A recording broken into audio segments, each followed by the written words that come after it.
ఓం నమో భగవతే శ్రీ రమణాయ. చాలా సంతోషం నాయన. మహర్షుల వారిని ఎందరెందరో దర్శించటానికి వచ్చి వాళ్ళల్లో మనస్సులో దాగి ఉన్నటువంటి ఎన్నో అనుమానాలని, ఆవేశాలని అడుగుతూ ఉండేవారు. అందులో ఒక ప్రశ్న ఎలా ఉందంటే, చైతన్య మహాప్రభువు, రామకృష్ణాదులు భగవంతుడి సన్నిధిలో వాళ్ళు విలపించారు, సిద్ధి పొందారు. ఆ విధంగా నేను కూడా చెయ్యొచ్చునా, అది మార్గమేనా అని అడుగుతున్నారు. అసలు విషయం, సర్వాన్ని నడిపించేది ఒక ఉच्चతర శక్తి ఉంది. నిన్ను ఏ విధంగా నష్టపరచాలి, నీ మనస్సు బలహీనమైనదే, బలవంతమైందా, శక్తివంతమైందా అనే దానితో ప్రసక్తి లేకుండా ఆ ఉच्चతర శక్తి సర్వాన్ని నడిపిస్తూ ఉంటుంది. కనుక ఆ మహాశక్తిని నీవు నమ్ముకో. అది నీ గమ్యాన్ని చేరుస్తుంది. మార్గమంటూ ఏదీ లేదు. నీవే ఆత్మవై వింటూ మరి నాకు తెలియదంటే ఎవరు మాత్రం ఏం చెప్పగలరు? నీవేమంటున్నావు? నాకు తెలియటం లేదంటున్నావు. తెలియటానికి ఇక్కడ ఏవైనా రెండు నేనులు ఉన్నాయా? దేహాత్మబుద్ధి నేను, ఆత్మ నేనంటూ లేదు కదా. కనుక కన్నీళ్ళు బలహీనత లక్షణం అంటున్నావు. కాదు నాయన.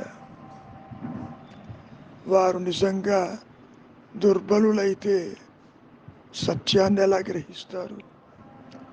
అలా వీలు కాదు కదా.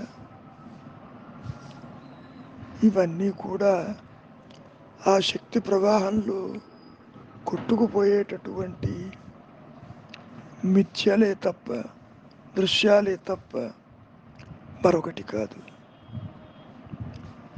ఆ కన్నీళ్ళు విలాసాలుగా పరిగణించాలి తప్ప మరొకటి కాదు. చివరికి మనం తెలుసుకోవలసింది, వారు చివరికి ఏం సాధించారు, ఏ విధంగా ఉన్నారు అనేదే తప్ప మార్గాలంటూ ఏమీ లేవు.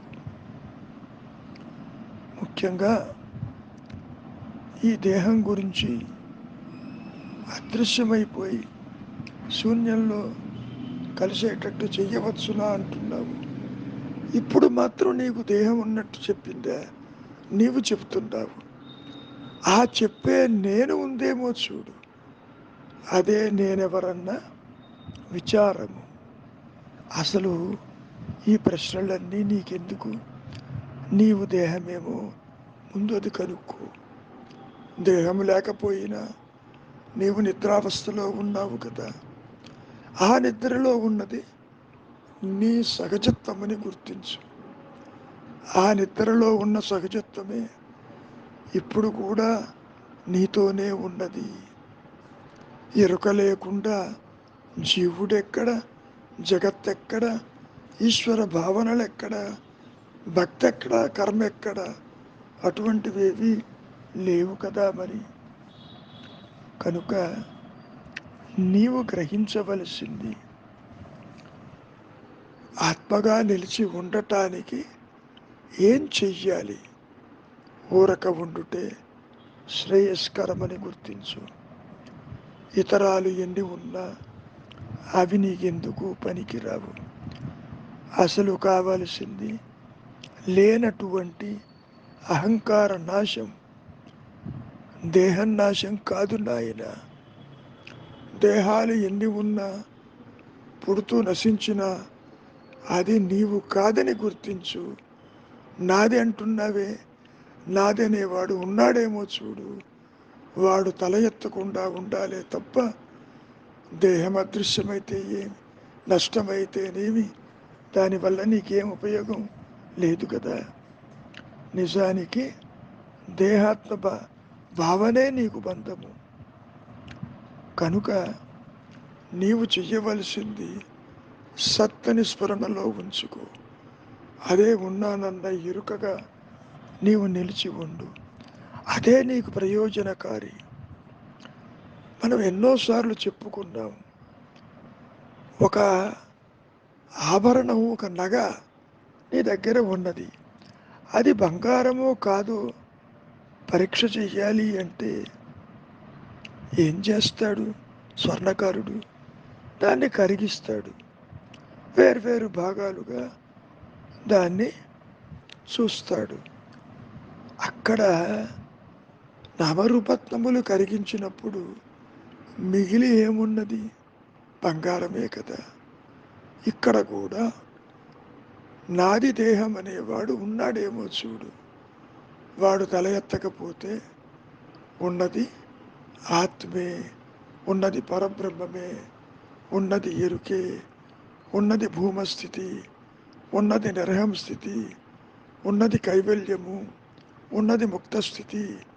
దాన్నే మనం తురీయమని చెప్పుకుంటాము. ఈ ద్వైతంలో తురీయము అంటే ఉన్న సత్యస్థితి అది మాత్రమే, అంతేకాని మరొకటి కాదు. ఇటువంటి ఆలోచనల వల్ల, అన్యచింతన వల్ల నీకే ప్రయోజనము లేదు. ఎవరడుగుతున్నావు? చనిపోయిన వాడు దేహాలు చూడగలదా అని. ఇప్పుడు మాత్రం నువ్వు దేహాన్ని చూస్తున్నావా? నిద్రపోతుంటే నిద్ర తాత్కాలిక మరణమని, మరణము శాశ్వత నిద్ర అని మనం ఎన్నోసార్లు చెప్పుకున్నాం కదా. అసలు నీవు ఆత్మగా నిలిచి ఉంటే, ఆత్మజ్ఞుడు అయితే మరి చావు లేదు కదా, పుట్టుక లేదు కదా. దేహం ఉన్నా సరే పోయినా సరే వాని దశలతో నీకేం పని? ఆత్మజ్ఞుడు ఏ భేదాన్ని చూడడు. అభేదమైనటువంటి ఆత్మస్థితిలో నిలిచి ఉంటాడు. దేహం కనిపిస్తున్నప్పటికీ, జగత్తు కనపడుతున్నప్పటికీ.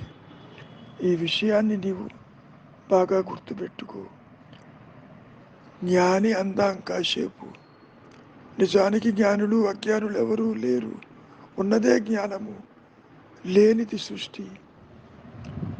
ఇక్కడ దేహం ఉంటూ నీవు నీవుగా నిలిచినప్పుడు మరి నువ్వు ఏ భేదాన్ని చూస్తావు? ఈ రెండిట్లో ఏది నీకు శ్రేయోదాయకము? మాయలో పడి మరణం, పునరభిచరణం అది శ్రేయోదాయకమా? లేక నీవు నీవుగా నిలుచుకుంటూ పరమానంద స్థితిలో, బ్రహ్మానంద స్థితిలో, తురీయము తుర్యాతీత స్థితిలో నిలిచి ఉండటం శ్రేయస్కరమా?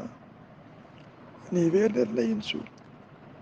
కనుక వీటి జోలికి నీవు పోవద్దు. అసలు కావలసింది ఆత్మని తెలుసుకో. ఆ తరువాత దేహం మరణిస్తేనే ఉంటే లేకపోతే ఏం, కావలసినంత అవకాశం ఉంటుంది. ఈ ఆత్మదేహం అనే భ్రమ ఎలాంటి చావు మేలని చర్చకి మూలమై కూర్చుంది కదా. నీవు దేహమనివా? కాదు కదా. గత రాత్రి నిద్రలో నీకు నీ దేహస్మృతి ఉన్నదా? మరి లేదే. ఇప్పుడు నిన్ను తంటాలు పెట్టేది ఏది? ఇదిగో ఈ అహంభావన, ఈ మాయా నేను. తాను కాని దానితో దాని ఉనికిని ఏర్పరచుకుంది. ముందు దాన్ని వదిలించుకో, దాని జోలికి పోవద్దు. దానికి ఆలోచనే బలము.